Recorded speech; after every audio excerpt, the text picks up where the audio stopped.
Hello അസ്സലാമലൈക്കും welcome back to my YouTube channel. അപ്പോൾ ഇന്നത്തെ എൻ്റെ ഒരു പുതിയൊരു വീഡിയോയിലോട്ട് എല്ലാവർക്കും സ്വാഗതം. അപ്പോൾ ഞാൻ ഇന്ന് ഉരുളക്കിഴങ്ങും കൊണ്ട് ഒരു അടിപൊളി റെസിപ്പി തയ്യാറാക്കാൻ പോവുകയാണ്. അപ്പോൾ അത് നമുക്ക് എങ്ങനെ തയ്യാറാക്കാൻ നോക്കാം. ചോറിൻ്റെ കൂടെ ഇത് മാത്രം മതി കേട്ടോ കഴിക്കാൻ. അതിന് വേണ്ടിയിട്ട് നമുക്ക് 3 ഉരുളക്കിഴങ്ങ് എടുത്തിട്ടുണ്ട്.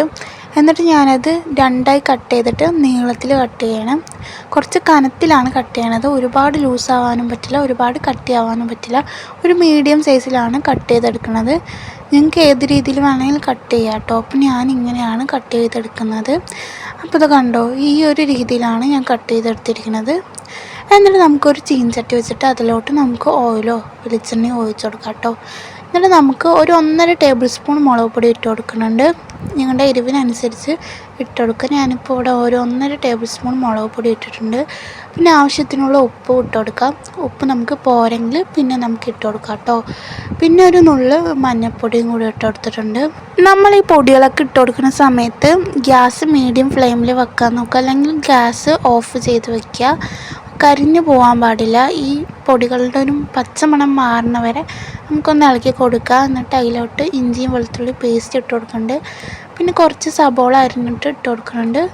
അതിന് ശേഷം നമുക്ക് നമ്മുടെ ഉരുളക്കിഴങ്ങെല്ലാം നമുക്ക് അതിലോട്ട് ഇട്ട് കൊടുക്കാം കേട്ടോ. അപ്പോൾ നമ്മൾ പൊടികൾ ഇട്ട് കൊടുക്കുമ്പോൾ ശ്രദ്ധിക്കണം, കരിഞ്ഞു പോകാൻ പാടില്ല കേട്ടോ.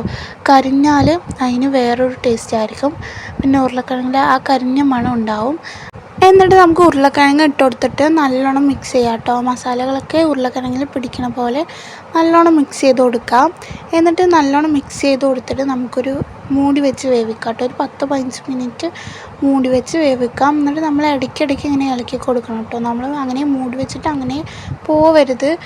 പിന്നെ നമ്മൾ ഇടയ്ക്കിടയ്ക്ക് ഇളക്കി കൊടുക്കണം കേട്ടോ, അല്ലെങ്കിൽ അടുക്കി പിടിക്കാനുള്ള സാധ്യതയുണ്ട്. ഇപ്പോൾ ഞാൻ കുറേ വട്ടം ഇളക്കി കൊടുത്തിട്ടുണ്ട്. അപ്പോൾ നമ്മുടെ ഉരുളക്കിഴങ്ങൊക്കെ മുരിഞ്ഞ് വന്നിട്ടുണ്ട്. അപ്പോൾ ഇത്രയേ ഉള്ളൂ, ടേസ്റ്റി ആയിട്ടുള്ള ഉരുളക്കിഴങ്ങ് ഫ്രൈ റെഡിയായി. അപ്പോൾ എല്ലാവരും ട്രൈ ചെയ്ത് നോക്കി ഫീഡ്ബാക്ക് അറിയിക്കണം. അപ്പോൾ എൻ്റെ ചാനൽ ഇഷ്ടമാണെങ്കിൽ സബ്സ്ക്രൈബും കൂടി ചെയ്യാൻ മറക്കല്ലേ. അടുത്ത വീഡിയോ ആയിട്ട് നമുക്ക് വീണ്ടും കാണാം. Bye bye.